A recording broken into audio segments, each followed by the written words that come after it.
Entendu autour de cette table plusieurs interpellations, y compris de mon voisin de l'Équateur. Je voudrais lui dire ceci.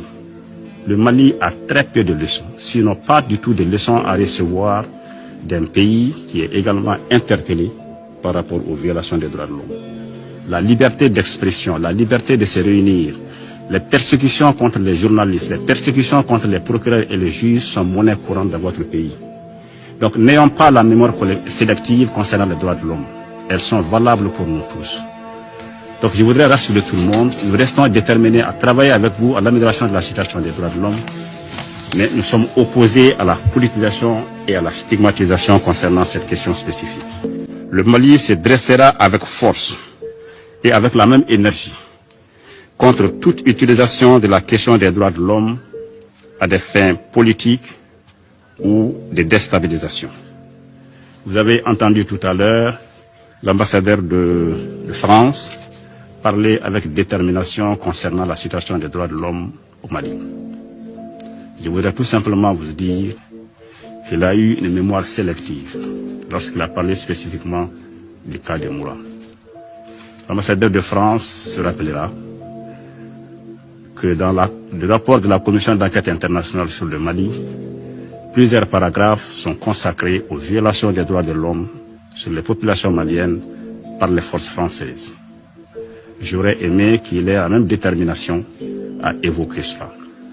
Deuxièmement, j'aurais aimé que l'ambassadeur de France, s'il n'avait pas la mémoire sélective, dise à ses conseils qu'en janvier 2021, les forces françaises ont transformé une célébration de mariage en deuil national au Mali, à Bounti.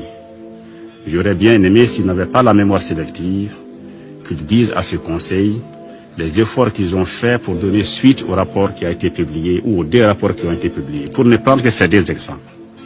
J'ai entendu autour de cette table plusieurs interpellations, y compris de mon voisin de l'Équateur. Je voudrais lui dire ceci. Le Mali a très peu de leçons, sinon pas du tout de leçons à recevoir d'un pays qui est également interpellé par rapport aux violations des droits de l'homme. La liberté d'expression, la liberté de se réunir, les persécutions contre les journalistes, les persécutions contre les procureurs et les juges sont monnaie courante dans votre pays. Donc n'ayons pas la mémoire sélective concernant les droits de l'homme. Elles sont valables pour nous tous.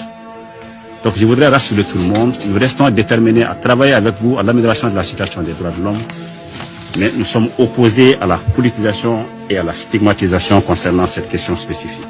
Je m'excuse vraiment de devoir prendre la parole parce que je pensais que la réunion était terminée. Je crois que je ne vais pas aller dans le détail pour répondre aux déclarations qui ont été faites par le représentant de la France. Mais je crois que sa prise de parole justifie encore une fois la session que le Mali a demandée pour pouvoir présenter ces éléments. Parce que nous n'avons pas eu l'occasion de pouvoir présenter ces éléments.